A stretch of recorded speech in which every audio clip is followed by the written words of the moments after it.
Sibilance. All right.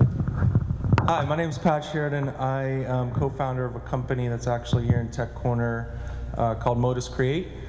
We do mobile apps and web apps. Our primary focus is what a lot of people call HTML5 apps or hybrid apps, which essentially means we're more leaning to mobile web as opposed to native installed development.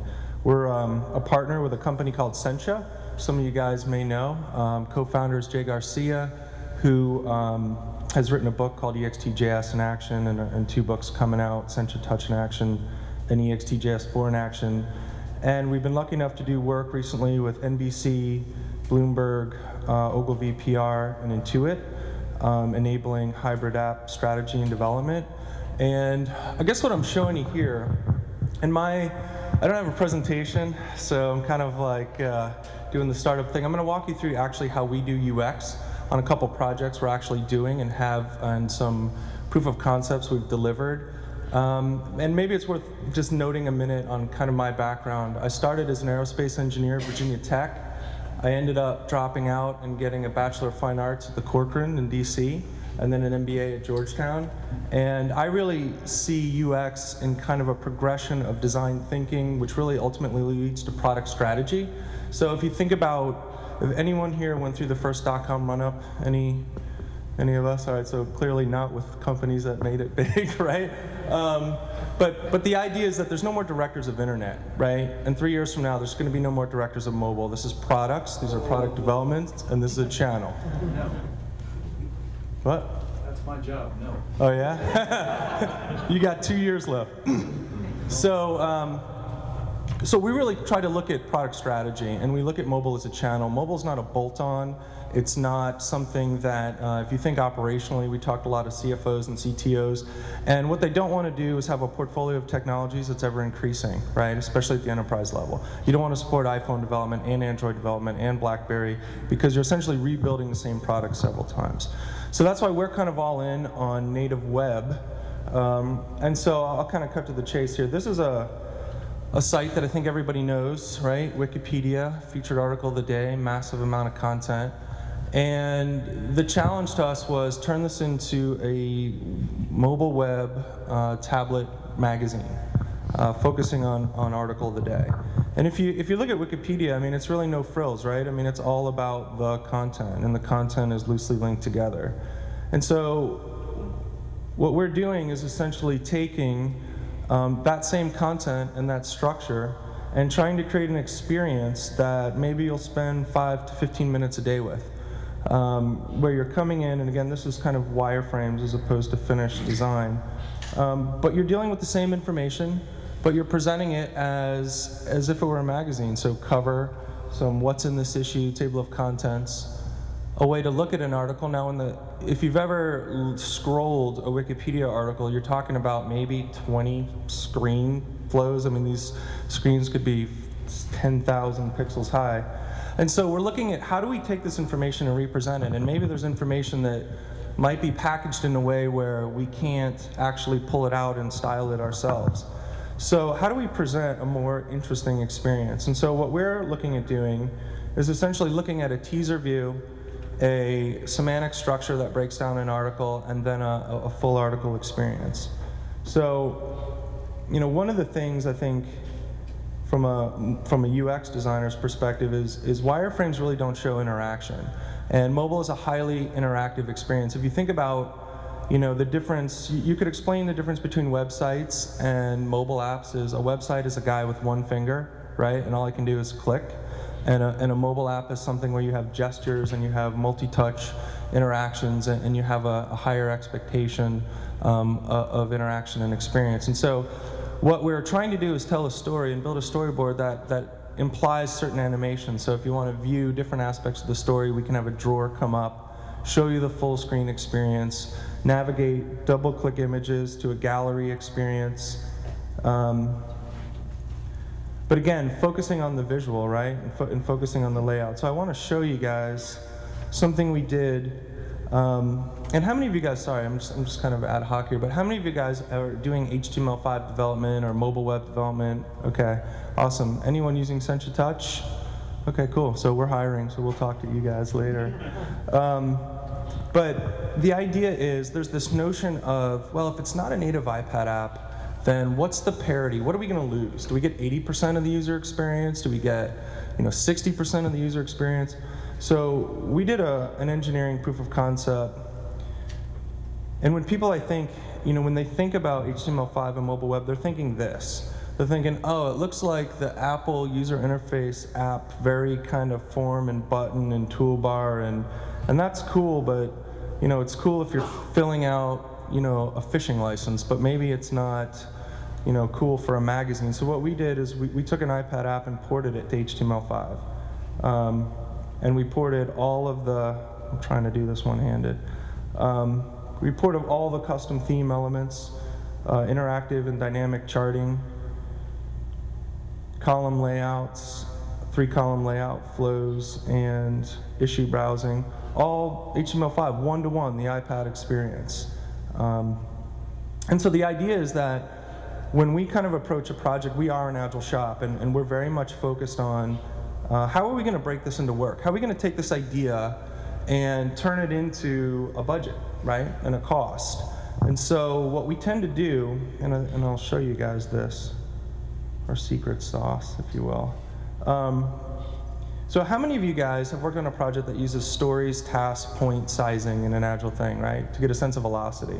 So the idea is that you have a visual design and you don't know, is it a week to build that thing? Is it, how do we know how much work we have? And so what we really like about frameworks and what we really like about Sencha Touch as a framework is when we're scoping work and we're coming up with ideas, I try to tell our clients, we're going to design for 150%, but we're going to build for 80. And what we're going to do is essentially figure out where the risk and complexity is. We're going to figure out where the custom styling is. And so if you think about, from a user experience architect's perspective, this is a design pattern library.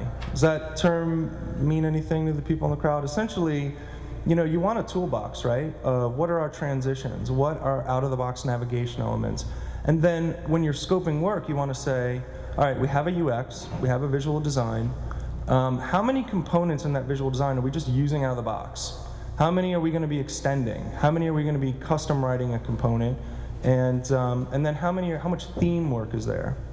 So what we find with clients that have an engagement that's, say, 3 or 6 months or longer, and it's a big spend, we feel that you need to do a focused user experience engagement first to define the work. And what that means for us is we build a business entity model. Some of these, depending on how sophisticated the client is, they may have some of this. But from our perspective, it's you need to lead a user-driven, facilitated session to define the story and the narrative. But then you have to turn that into user stories that are prioritized, that are scoped. You have to turn it into a release plan. And if you went to art school, you color code the release plan. So what you do is you say, I don't know if you guys, anyone like a big enterprise experience, you've seen a data model that could fill this whole wall, right? And the executive comes in and he's like, yeah, this big system, that's big because it's the whole wall. I think that works really well. I think there's a lot of deliverables that user experience folks create that look a little too artsy and need to kind of focus on a sense of scope and scale. And so what we like to try to do is say, look, you got a lot of stuff. And this actually wasn't an app that had a lot of stuff. But if you see a lot of boxes on a big wall and you have iterations and you say, well, we're going to build first the login and a way to post a job, but it's not until 2 months from now do we get to the thing that all the users talked about that they need. And again, what you're seeing is kind of the roll-up of the end of one of these sessions. But along the way, because most average people hate to read, at all, but let alone software development deliverables, right, visual things help. And so the quicker that you can prototype, it's funny, I don't know if you guys are familiar with Ken Yarmush. He wrote a book called Savvy Apps, and he's like all around very knowledgeable guy. We were presenting at a conference this weekend, and there was a lot of people like talking about pencil sketching, right? And you got to sketch out ideas. And I think he and I are kind of the same mind that like that's great, if you're kind of originally coming up with an idea, but But one of the good things of user experience is there's structured deliverables, and anyone who's trying to get paid for user experience needs to understand when the engagement is done, right? You don't want to define an engagement as done as, well, that mythical point in time that everybody's happy, right? It needs to say, we did this deliverable, we moved forward, we made decisions, we did the next deliverable. And so we're very big on using OmniGraffle, and in fact, shameless plug number 3, we created a stencil for those of you that use OmniGraffle specific to doing apps with the out-of-the-box kitchen sink UI from Sencha Touch. But what it allows you to do when you're in your app is just pull it up and say, you know, I need any of these assets. And there's tons of these things out there. I'm not suggesting that we're the first folks to do that. But anyway, where we try to get to before we even write a line of code is some high-level sense of direction. And it's not so much, and essentially what we do is not supposed to be a finished visual design as a user experience person. I think delaying or parallel tracking actual creative work adds a lot of structure to it, as opposed to trying to get to that finished state like in the design discussion, because you know, people have a tendency to get hung up on colors and things like that. But again, you can reinforce to a client a way that it's not interactive, but it's comprehensive and explains, you know, how much scope is in a project. And then it allows you to identify where, you know, things can get custom and where, you know, additional development effort is needed. So I guess just kind of to recap, I think there's a phrase that I really like that applies to user experience and applies to software development in general, which is first things become an art, then a science, right, then engineering. So first you have smart people just working with best practices, and they create things that, that just get repeated, and then there's some study put around it, and then it just becomes the way that the world is. And you know, for us, I don't know how many of you guys are like really early prototype, scriptaculous, knock your head against the wall JavaScript UI developers. But you realize that things like good documentation, development community, like places to get answers, you know, all software development's about fixing bugs, right? More so than creating some big pattern. And I think for user experience as well, there's just a proliferation of the term. And I think, as the other guys pointed out pretty well, there's segmentation in those terms, which when you're trying to hire people, you can figure out, is this a business analyst that, you know, kind of knows about information architecture but doesn't have a visual design background, and you can define for your company or your project where your real need is. But I don't know how far we are to getting to this kind of holy grail of where any person with an idea can drag and drop and create the user experience. So in the meantime, it really comes down to how well can you facilitate a conversation. And for those of you that are entrepreneurs in the room, you know, again, I really put all of this in the bucket of product strategy. I started my first company, I think 5 years too soon, in 2005 to do JavaScript-based web user interfaces. And when I sold that company in 2009, I then focused on building product strategy, because when I looked at my 5-year career as a user experience guy, essentially I had like 2 kinds of clients. Clients with great ideas with no money, which there's a ton of. And then clients with tons of money and correlating headache, right? So most people who get a user experience architect is because they hired another company and threw a lot of money at them and failed, and now it's on fire and they need someone to come in and fix it.